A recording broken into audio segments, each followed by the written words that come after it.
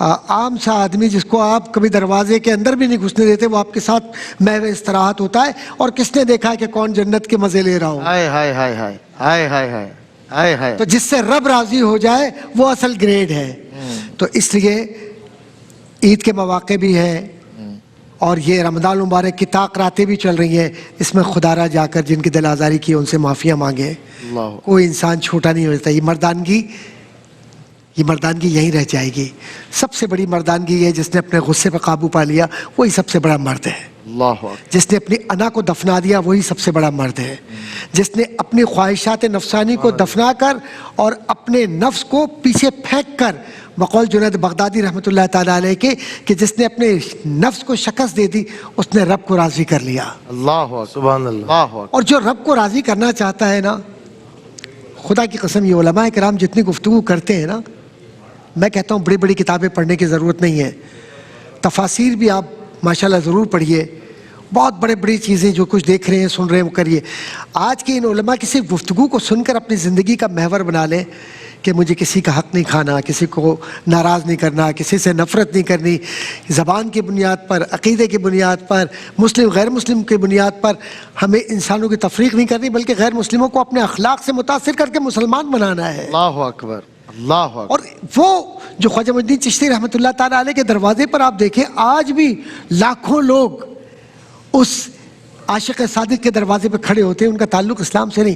یہ وہ عدل تھا جو انہوں نے اپنی زندگی میں اپنے ساتھ کیا، اپنے ساتھ والوں کے ساتھ کیا، اپنے معاشرے کے اندر یہ عدل کا ایک پیغام دے کر گئے. اللہ اکبر. آج ان کی قبریں زندہ ہیں. بے شک. سبحان اللہ. اور وہ لوگ جنہوں نے عدل کی کرسی پر بیٹھ کر عدل نہیں کیا، جنہوں نے ایوانوں میں بیٹھ کر عدل نہیں کیا، جنہوں نے غریبوں سے ہاتھ ملانے میں تکبر کیا، خدا کی قسم ان کی قبریں گم ہو گئی اور ان کی قبروں پر کوئی کھڑے ہو کر فاتحہ پڑھنے والا نہیں. ایسے سلوگن بنے ہوئے ہیں ظلم کے لیے اور اینیمی کے لیے وہ نام آج بھی، کہ مطلب جن لوگوں نے ظلم کیا، انتہا کی، بدلہ لینے میں، معاملات میں، ان کی کوئی حیثیت نہیں رہی. لیکن جن لوگوں نے عدل اور انصاف کیا، آج ان کی قبر کے پاس بھی دنیا کا جم غفیر موجود ہوتا ہے. مفتی محمد سہیل رضا امجدی صاحب، صرف 2 جملوں میں، بھائی 2 منٹ ہے، میں آپ لوگ کا پیغام لینا چاہتا ہوں. 2 جملوں میں عدل اور انصاف کے حوالے سے پیغام کیا دیں گے معاشرے میں؟ میں یہ کہوں گا کہ چاہے انفرادی عدل ہو، چاہے اجتماعی عدل ہو، چاہے آپ کسی ادارے کے سربراہ ہیں، چاہے گھر کے سربراہ ہیں، چاہے ملک کے ہیں، شہر کے ہیں، عدل و انصاف کے دامن کو نہ چھوڑیے گا. کہ جو عادل حکمران کسی اعتبار سے بھی ہو نا، وہ جہاں کا حکمران ہوتا ہے اس کی عدل کی خوشبو پورے جگہ پھیلتی ہے. اور ظلم اگر ہو تو ظلم کی اسمیل بھی، اس کی بے برکتی اور نحوست بھی ہر جگہ پھیلتی ہے. مختصر سا واقعہ ہے. ایک بادشاہ راستہ بھول گیا، اپنے لشکر سے جدا ہو گیا، تو پھر ایک جگہ پر تھا جہاں پر ایک باغ تھا، تو اس نے باغ کے مالک سے کہا کہ مجھے کچھ دو. وہ انار لے کر آیا. انار جب اس نے کھایا تو اس کی بھوک بھی مٹ گئی اور اس کی پیاس بھی مٹ گئی. اتنا لذیذ انار. تو اس نے دل میں نیت کی کہ اس باغ کو ہتھیانا ہے. اس کے بعد دوبارہ منگوایا تو انتہائی کڑوا. اس نے پھینکا. کہا مذاق کرتے ہو، یہ کہیں اور سے لائے ہو؟ تو وہ بھی باغ کا جو مالی بھی مالی تھا، اس نے کہا کہیں اور سے نہیں لایا، وہ بھی میرے باغ کا تھا، یہ بھی میرے باغ کا ہے. لگتا ہے کہ بادشاہ کی نیت خراب ہو گئی. کیا بات ہے، کیا بات ہے. مفتی حسن نوید نیازی صاحب، وہ کہتے ہیں نا کہ justice delayed is justice denied, کہ انصاف میں تاخیر کرنے کا مطلب یہ ہے کہ آپ نے انصاف سے انکار کر دیا. بالکل ایسا. لہٰذا جب کوئی کیس آئے تو اس کے اندر حتی الامکان اس کو جلدی نمٹانے کی کوشش کرنی چاہیے. ایسا نہ ہو کہ تاریخ پہ تاریخ، تاریخ پہ تاریخ، تاریخ پہ تاریخ، وہ بیچارے جو عدل و انصاف مانگنے آئے تھے ان کی نسلوں کو بھی جا کے عدل و انصاف نہیں ملتا. تو ایسے فیصلے سامنے آ جاتے ہیں کہ بندہ ہی فوت ہو گیا ہوتا ہے اور اس کی معذرت کے ساتھ یہ ہوتا ہے. ایسا ہو رہا ہے معاشرے کے اندر. دوسرا، لیکن اس کا یہ مطلب بھی قطعا نہیں ہے کہ ایسی جلدی کی جائے کہ ضروری تقاضے ہی پورے نہ کیے جائیں. جسٹس ہریڈ از جسٹس بریڈ، کہ جلدی، بہت زیادہ جلدی کرنا انصاف کے اندر یہ بھی گویا انصاف کو دفن کرنا ہے. تو ضروری تقاضے بہرحال پورے کرنا ضروری ہے، معتدل انداز میں بیلنس رکھنا ضروری ہے. بہت اچھی بات، بہت اچھی بات. سر آپ کیا 2 جملوں میں؟ رسول اکرم علیہ طاہت و ثنا کی پوری زندگی صرف ایک ہی بات اور ایک ہی محور پر رہی کہ آپ نے اپنے ساتھ بھی انصاف کیا. ہائے ہائے. سب سے پہلے خود. اور جو اپنے ساتھ انصاف نہ کر سکے وہ دوسرے کے ساتھ کر ہی نہیں سکتا. بالکل صحیح فرما رہے ہیں آپ صحیح فرما. اور اپنے متعلقین کے ساتھ بھی کیا، اور یہاں تک کہ جو چرند پرند اور جانور ہائے ہائے حضور سرور کے شور رسالت وہ بھی آپ کی رحمت کے احسار میں تو تھے۔ رحمت اللہ عالمین کے ہم غلاموں میں ہیں، بے شک۔ تو ہمارا فرض یہ ہے کہ ہم اپنا احتساب خود کر روزانہ کر کے یہ سوچیں کہیں میری آج کسی ایک جملے سے کسی کو تکلیف تو نہیں ہوئی، اور اگر ہوئی ہے تو بڑھ کر معافی مانگ لیں، بالکل صحیح۔ بجائے اس کے کہ اس کی دل آزاری کر کے اس کو جسٹیفائی کریں۔ اور دوسرا، انصاف کا سب سے بڑا تقاضا یہ ہے کہ قرآن سے محبت کریں، قرآن کو پڑھیں اور قرآن کو پہنچائیں۔ بہت شکریہ ڈاکٹر صاحب، ماشاءاللہ۔ مفتی صاحب آپ کا شکریہ۔ ایک کالر کو لیں گے، پھر انشاءاللہ بریک کی طرف بڑھ رہے ہیں اذان عصر کے، اور اس بریک میں بھی آپ ہمیں کال کر سکیں گے، سوال پوچھیے گا انشاءاللہ۔ ہم آپ کی کالز بریک میں لیں گے، زیادہ کالز اور سوالات جمع کریں گے۔ جی مفتی صاحب ایک کالر ہے، السلام علیکم۔ وعلیکم السلام۔ میرے 3 سوال ہیں۔ جی پہلا سوال، ہم نا چاند کی 11ویں تاریخ کو نا غوث الاعظم کو اصال ثواب جانوروں کی برکت کے لیے کرتے ہیں، تو ٹھیک ہے۔ دودھ پہ اصال ثواب کر دیں یا کوئی چیز پکا کر؟ دوسرا سوال یہ ہے کہ ٹھیک ہے۔ عشر اور زکوٰۃ کا جو حکم ہے دینے کا، عشر کا بھی وہی ہے۔ تیسرا سوال یہ ہے، یہ جو نہیں، دوسرا سوال کیا ہے؟ عشر کا زکوٰۃ کا جو حکم ہے وہی عشر کا حکم ہے یا عشر کا حکم کچھ الگ ہے؟ ذرا بتائیے گا۔ اور وہ آپ دینے کا عشر دینے کا۔ جو میرا تیسرا سوال یہ ہے، جو ڈیمبو ہوتا ہے، وہ اپنا سوال کریں گے۔ ہاں جی صحیح۔ ڈیمبو ہوتا ہے نا، ڈیمبو۔ آخری سوال کیا ہے؟ آخری سوال کیا آپ کا؟ آخری سوال ہے، جو ڈیمبو ہوتا ہے نا زہریلے قسم کا، خطرناک قسم کا، لیمو، ہاں، اس کے چھتے کو نا آگ لگا کر یا پانی سے ایسے مرائی نہیں دیتا تو اسے گرم پانی یا آگ سے مارا جا سکتا ہے، بہت خطر۔ اس کا لیمو، زہریلا لیمو، جی بھیڑ کی بات، ڈیمبو نہیں ہوتا تتلی کی طرح؟ لیمو کہہ رہی ہیں؟ اچھا، وہ بھیڑ بھیڑ کی بات کر رہی ہیں۔ تتلی وہ نا، تتلی بھیڑ کہاں سے آئی؟ ڈنک مارنے والا نہیں، میں نے کہا ہے تتلی۔ اچھا مفتی صاحب سوری، وہ جو ہے نا سمجھنا، وہ دھونی آگ کی دھونی سے بھی مر جاتا، بھیر ہوتی ہے، یہ کاٹتی ہے تو بوسی ہے۔ جی ہم سمجھ گئے ہاں، ہم سمجھ گئے محترمہ۔ جی ایک اور کالر ہمارے ساتھ ہے، السلام علیکم۔ آپ سے سمجھ۔ السلام علیکم۔ وعلیکم السلام۔ جی کیا سوال؟ میرا سوال نہیں ہے، میں نے آپ سب لوگوں کو پیغام تہنیت دینا ہے۔ آپ لوگ جس طرح دین کو تبلیغ فرما رہے ہیں، شکریہ میں نے تو آپ کے پروگرام کا نام فہم دین رکھا ہوا ہے۔ ماشاءاللہ بھائی، اور شکریہ۔ سب کی بات یہ ہے کہ آپ لوگوں کا پروگرام بہت بہت شکریہ آپ کی محبتوں کا، اور دنیا جہان سے جو لوگ محبتوں کا اظہار کر رہے ہیں، اللہ آپ کو سلامت رکھے، ہماری محنت وصول ہو جاتی ہے۔ ایک اور کالر ہمارے ساتھ ہیں، السلام علیکم ورحمۃ اللہ۔ السلام علیکم جی وعلیکم السلام۔ بھیا، کیا حال ہے جی؟ ٹھیک ہے، بہت اللہ کا شکر ہے۔ آپ بتائیے کیا سوال؟ اچھا، میرا سوال ہے کہ تقریباً 1 لاکھ روپے پہ کتنی زکوٰۃ بن جاتی ہے؟ 1 لاکھ روپے۔ ٹھیک ہے، اذان عصر کراچی اسٹوڈیو سے الحاج قاری بھائی ظفر قاسمی صاحب کی خوبصورت آواز میں آپ ملاحظہ فرمائیے۔ اسی دوران ہم نماز عصر بھی ادا کرتے ہیں۔ اس بریک میں آپ ہمیں کال کرتے رہیے، سوال پوچھیے، جو بھی سوال پوچھنا ہے انشاءاللہ مفتی محمد سہیل رضا امجدی صاحب نماز کے وقفے کے بعد آپ کے سوالات کے دیں گے جوابات۔ ایسے ہم اس بارگاہ میں بھوکا نہ کوئی سوئے گا، اس پاک ماہ میں کرنا مدد۔